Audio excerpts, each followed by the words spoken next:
Kannur കണ്ണപുരത്ത് BJP. സ്ഥാപക ദിനത്തിന്റെ ഭാഗമായി ഉയർത്തിയ കൊടിമരം പൊട്ടിച്ചെടുത്ത് പോലീസ്. കണ്ണപുരം ചൈന ക്ലേ റോഡിൽ ഉയർത്തിയ ബി.ജെ.പിയുടെ കൊടിമരമാണ് പോലീസ് തന്നെ പൊട്ടിച്ചത്.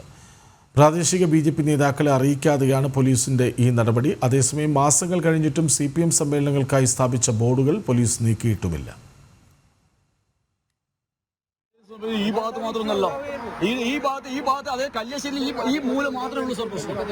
ഇതിന് മുകളിലുള്ള എല്ലാ പ്രൊഫഷനും സാറ് മാത്രമേ ഉത്തരവാദി കേട്ടോ. അല്ല, ഭീഷണി നിങ്ങൾ എങ്ങനെ എടുത്ത ഞാൻ പറയുന്നതിനെ ഉത്തരവാദിത്തം എനിക്കുള്ളൂ. നിങ്ങൾ എങ്ങനെ ധരിച്ചു എന്നുള്ള ഉത്തരവാദിത്തം എനിക്കില്ല. പറച്ചില് പ്രശ്നമല്ല, നിങ്ങൾ ചെയ്യുന്നത് പ്രശ്നം. നിങ്ങൾ ചെയ്യുന്നത് ഒരു ഏകപക്ഷമായി ചെയ്യുന്നില്ല പ്രശ്നം. നമ്മൾ പേടിച്ചിരിക്കാൻ വേണ്ടി കാര്യങ്ങളൊന്നും ചെയ്യുന്നില്ല. അല്ല, ഇവർക്ക് ആ ചുവന്ന കോണകം മാത്രമേ കാണുള്ളൂ. ബി.ജെ.പിയുടെ സ്ഥാപന ദിനത്തോടനുബന്ധിച്ച് കല്യാശ്ശേരി മണ്ഡല കമ്മിറ്റി സ്ഥാപിച്ച കൊടിമരമാണ് കണ്ണപുരം സിഐയുടെ നേതൃത്വത്തിൽ രാത്രി 12 മണിക്ക് ഇളക്കി മാറ്റിയത്. ബി.ജെ.പി. പ്രാദേശിക നേതാക്കളെ അറിയിക്കാതെയായിരുന്നു പോലീസിന്റെ നടപടി. മുൻപ് 5 തവണയും പ്രദേശത്ത് ബി.ജെ.പി. സ്ഥാപിച്ചിരുന്ന കൊടിമരങ്ങൾ തകർക്കപ്പെട്ടു. ഇത്തവണയും ഇത് ആവർത്തിക്കാതിരിക്കാൻ പ്രവർത്തകർ കാവലിരുന്നു. അപ്പോഴാണ് സിഐയുടെ നേതൃത്വത്തിലുള്ള സംഘം അവിടെ എത്തുകയും കൊടിമരം തകർക്കുകയും ചെയ്തത്. പ്രവർത്തകർ കണ്ടില്ലായിരുന്നുവെങ്കിൽ ഇതര രാഷ്ട്രീയ പാർട്ടികളാണ് ഇതിന് പിന്നിലെന്ന് കരുതി സ്ഥലത്ത് വൻ സംഘർഷമുണ്ടാകാനുള്ള സാധ്യത ഉണ്ടായേനെമെന്ന് പ്രവർത്തകർ പറയുന്നു. അതേസമയം ബി.ജെ.പിയുടെ കൊടിമരം നീക്കിയ പോലീസ് ഇതിന് 100 മീറ്റർ അകലെ CPM സമ്മേളനങ്ങളുടെ പേരിൽ സ്ഥാപിച്ച ബോർഡുകൾ നീക്കിയിട്ടില്ല.